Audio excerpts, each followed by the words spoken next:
नमस्कार दोस्तों, स्वागत है आपका मेरे यूट्यूब चैनल पे जिसका नाम है दी न्यूज़ शो विद ललित। तो दोस्तों, कुछ दिनों पहले लोकसभा और राज्यसभा के अंदर किसानों से जुड़े 3 बहुत अहम बिल जो हैं वो पास कराए गए हैं। जी हाँ दोस्तों, जिस प्रकार से ये बिल पास कराए गए हैं बिल्कुल विवाद तो होना ही था, और लेकिन यहाँ पर कोई भी न्यूज़ चैनल ऐसा नहीं है जो इसके ऊपर बात करे, इसके ऊपर लोगों को समझाए कि ये बिल क्यों अच्छा है और क्यों बुरा है। तो दोस्तों, यहाँ पर चलिए हम इस वीडियो में जानते हैं कि ये बिल क्या है, इसमें सरकार का क्या कहना है, और आखिर किसान जो हैं वो क्यों प्रोटेस्ट कर रहे हैं। उन्हें बिल्कुल मज़ा तो बिल्कुल नहीं आ रहा होगा कि चलो यार मज़े लूटते हैं, इस वजह से तो प्रोटेस्ट बिल्कुल नहीं कर रहे होंगे। तो चलिए जानते हैं इस बिल के बारे में। तो चलिए दोस्तों शुरू करते हैं।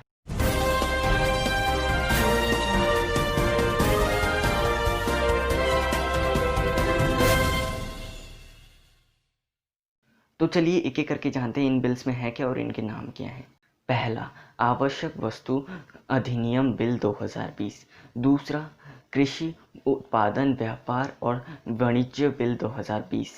तीसरा, मूल्य आश्वासन पर किसान समझौता और बिल 2020। तो दोस्तों, ये हैं वो 3 बिल जो लोकसभा और राज्यसभा के अंदर पास किए गए हैं। तो दोस्तों, अब जानते हैं इनके अंदर है क्या, सरकार क्या बता रही है, और आखिर क्यों इसमें विरोध किया जा रहा है किसानों द्वारा। आवश्यक वस्तु अधिनियम बिल 2020, इसके अंदर व्यापारियों द्वारा फसलों का भंडारण और कालाबाजारी को रोकने के लिए एसेंशियल कमोडिटी एक्ट 1955 बनाया गया था। अब नए बिल के आने से इसमें से कई चीज़ें हटा दी गई हैं, जैसे कि अनाज, दाल, तिलहन, खाद्य तेल, आलू और प्याज जैसी चीज़ों को इनकी सूची में से हटा दिया गया है।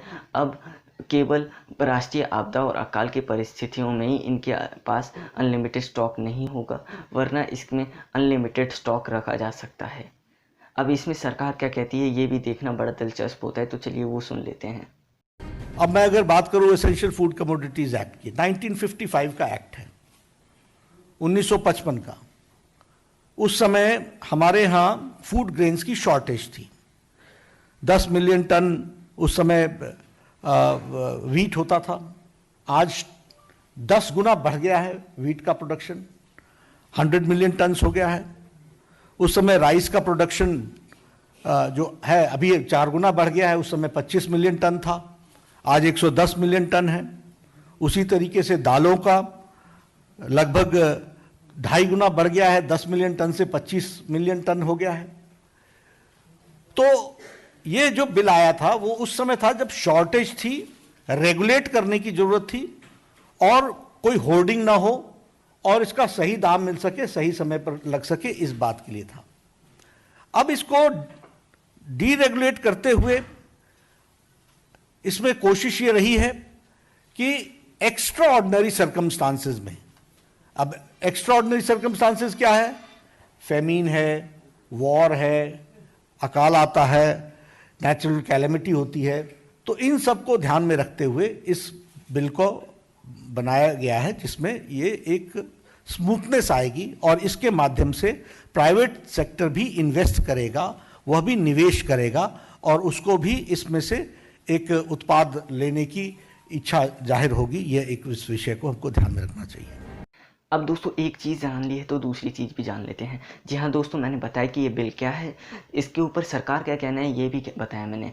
अब दोस्तों जान लेते हैं कि जो किसान हैं वो किसान इस पे विरोध क्यों कर रहा है। तो दोस्तों, किसान इस पे इसलिए विरोध कर रहा है क्योंकि दोस्तों किसानों के संगठन का कहना है कि किसानों के पास ऐसी कोई व्यवस्था नहीं है जिससे वो लंबे समय तक अनाज को, फसल को अपने पास भंडार करके रख सके, स्टोर करके रख सके।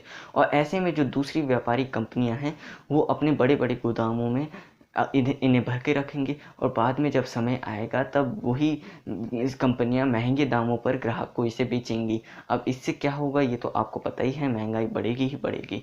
तो दोस्तों, यहाँ पर ये किसानों का कहना है। कृषि उत्पादन, उपज और वाणिज्य, इसके ज़रिए सरकार ये कहने की कोशिश कर रही है कि भारत में एक देश और एक मार्केट बनाया जा सकता है। यहाँ पर किसान किसी को भी और कहीं पर भी अपनी उपज बेच सकता है। इसके लिए उसे APMC agriculture market produce community से बचने के बाध्य नहीं रहना पड़ेगा। राज्यों में एपीएमसी जारी रहेगा और एपीएमसी मंडियां भी वैसे ही काम करती रहेंगी, लेकिन मंडियों के पार यह लागू नहीं होगा। किसान अपनी फसल की कीमत खुद तय कर सकेगा और मिनिमम प्राइस सपोर्ट भी एमएसपी भी लागू रहेगा। तो चलिए अब ये भी जान लेते हैं कि जो सरकार है वो इस पे क्या कह रही है। किसान को सुविधा देने का प्रयास है। सुविधाजनक तरीके से किसान अपने उत्पाद को बेच सके, इसकी व्यवस्था है। और इसका जो मूल है कि अनाज मंडी के थ्रू, अभी क्या है, अनाज मंडी के थ्रू ही बेचा जाता है। यह आपको सुविधा देता है कि अनाज मंडी से बाहर भी आप बेच सकते हैं और आप अपने दाम को तय कर सकते हैं। और इसी तरीके से ये ट्रांसपेरेंट, पारदर्शी व्यवस्था है और किसान कंपेयर कर लेगा कि कहां हमको उचित दाम मिल रहा है। कॉम्पिटिटिव होगा कि हमको वहां इतना दाम मिल रहा है, आप इतने में देंगे तो मैं यहां बेचूंगा। अब दोस्तों यहाँ पर ये जानना बहुत ज़रूरी होता है कि आखिर इस बिल के अंदर किसान विरोध क्यों कर रहा है, प्रदर्शन क्यों कर रहा है। तो दोस्तों यहाँ पर सिंपल है, किसान ये कह रहा है कि इस बिल के आने से जो मंडी व्यवस्था है वो बिल्कुल ख़त्म हो जाएगी और किसान को नुकसान होगा और साथ ही साथ बिचौलियों का फ़ायदा होगा। दोस्तों यहाँ पर किसान ये भी कहता है कि जो सरकार है वो यह लिखित में दे दी कि हमें जो MSP है वो जारी रहेगी। अगर ये लिखित में दे देती है तो बिल्कुल, क्योंकि दोस्तों GST के टाइम पे और नोटबंदी के टाइम पे भी कहा था सरकार ने, मोदी जी ने, कि ये फ़ायदा होगा। लेकिन दोस्तों उसके बाद हमारी अर्थव्यवस्था का क्या हाल है ये आप देख ही सकते हैं। तो इसलिए इन बातों पर भरोसा करना बिल्कुल भी अभी सही नहीं होगा। मूल्य आश्वासन, किसान समझौता व कृषि बिल 2020। इस बिल से जो छोटे और गरीब किसान उच्च मूल्य की फसल उगाते हैं वो उगाने के साथ साथ ये रिस्क भी लेते हैं और कई बार वो अपना घाटा उठाते हैं। लेकिन दोस्तों इस बिल के आने के बाद से ये जो रिस्क है, ये जोखिम है, वो कॉरपोरेट्स पे सौंप देंगे। उसके बाद ये मुनाफा कमा सकते हैं। यहाँ पर दोस्तों वो पहले ही बातचीत कर कर अपनी फसलों का दाम तय कर सकते हैं। अब दोस्तों इसमें सरकार क्या कहती है ये सुन लेते हैं, उसके बाद इसमें विरोध क्यों किया जा रहा है ये भी सुनेंगे हम।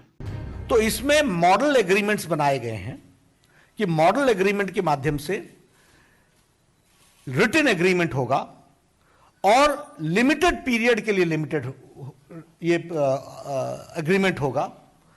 एग्रीमेंट जो होगा वह उत्पाद के, जो उत्पाद होगा उस पर होगा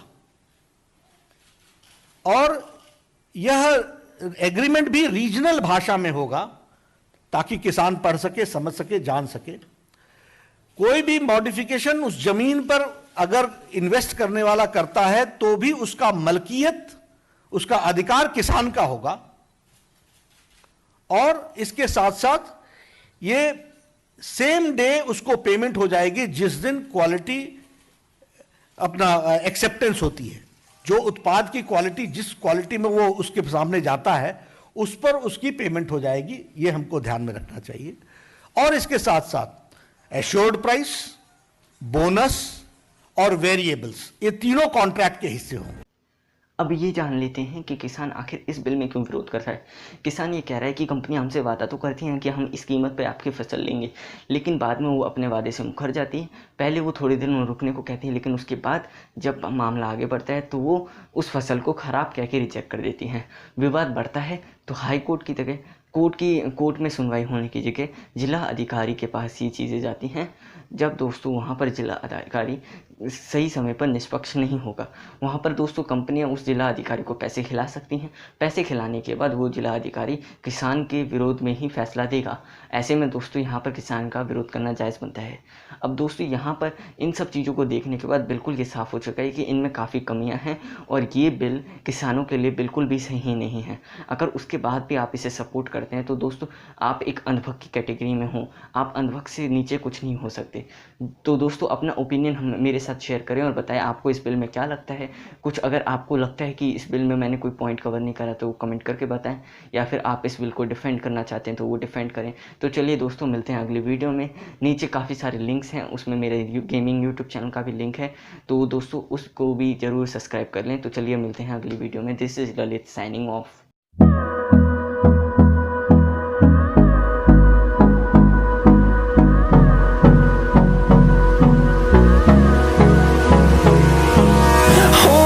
Close till I get up.